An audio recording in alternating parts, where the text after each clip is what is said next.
Picture this, a formidable German U-boat, the U-1206, it's a beast of the sea, armed to the teeth with 14 torpedoes, a deck gun, and anti-aircraft weapons.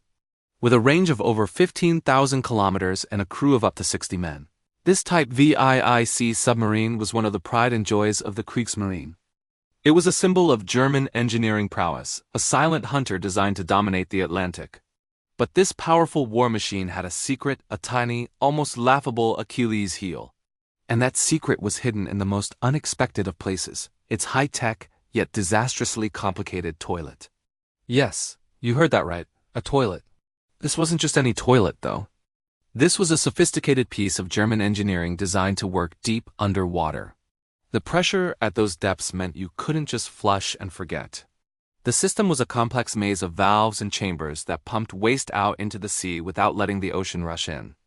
It was so complicated that every submarine had a specially trained crew member, a waste disposal unit operator, whose sole job was to operate this infernal contraption. The instructions were as thick as a novel, and one wrong turn of a valve could spell immediate disaster. It was a ticking time bomb, a plumbing nightmare waiting to happen. Our story takes us to April 14, 1945.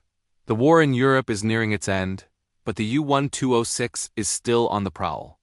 Under the command of the 27-year-old Captain Lieutenant Karl Adolf Schlitt, the submarine is cruising at a depth of 60 meters off the coast of Scotland. Their target? A British convoy near the port of Peterhead. The crew is on high alert, the torpedoes are ready, and tension fills the cramped steel tube. Everything is proceeding as planned, the hunter is closing in on its prey. And then nature calls. The captain himself, Karl Adolf Schlitt, needs to use the head. So the captain heads to the bathroom. He does his business and then comes the fateful moment. He tries to flush. He follows the procedure, or at least he thinks he does, but nothing happens. Frustrated, he calls for the engineer, the specialist trained to handle this delicate piece of equipment. But the engineer is busy in the engine room, keeping the heart of the U-boat beating. So a mechanic is sent in his place. The mechanic, perhaps unfamiliar with the toilet's intricate personality, confidently grabs one of the valves and gives it a turn. It was the wrong one.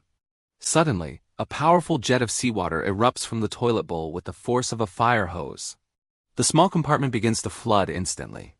Panic sets in as the crew scrambles to contain the deluge. They manage to stop the initial leak, but the damage is already done. A torrent of corrosive seawater has poured down into the compartment directly below the head. The battery room. This is where things go from bad to catastrophic. When seawater comes into contact with lead-acid batteries, it creates a deadly chemical reaction, releasing clouds of poisonous chlorine gas. The toxic green gas quickly fills the confined spaces of the submarine. The crew begins to choke, their lungs burning. They are trapped in a metal coffin filling with poison. Captain Schlitt has no choice. To save his men, he must surface immediately. He gives the order, "Blow the tanks! Surface! Surface!" The U-1206, its mission forgotten, its crew gasping for air, lurches towards the light. It breaks the surface right in the middle of enemy territory, in plain sight of the very British forces it was meant to be hunting. Almost immediately, a British destroyer spots the distressed U-boat. The element of surprise is gone, replaced by the grim reality of capture. With his submarine crippled and his crew incapacitated by chlorine gas, Captain Schlitt knows the fight is over. He orders his men to abandon ship and scuttle the U-boat to prevent it from falling into enemy hands. 46 crew members are picked up by the British and taken as prisoners of war.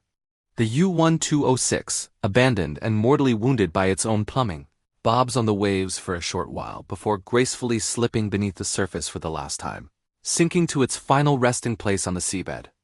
And that is the incredible, almost unbelievable true story of how one of the most advanced weapons of its time was defeated not by bombs or torpedoes, but by a single, disastrously flushed toilet.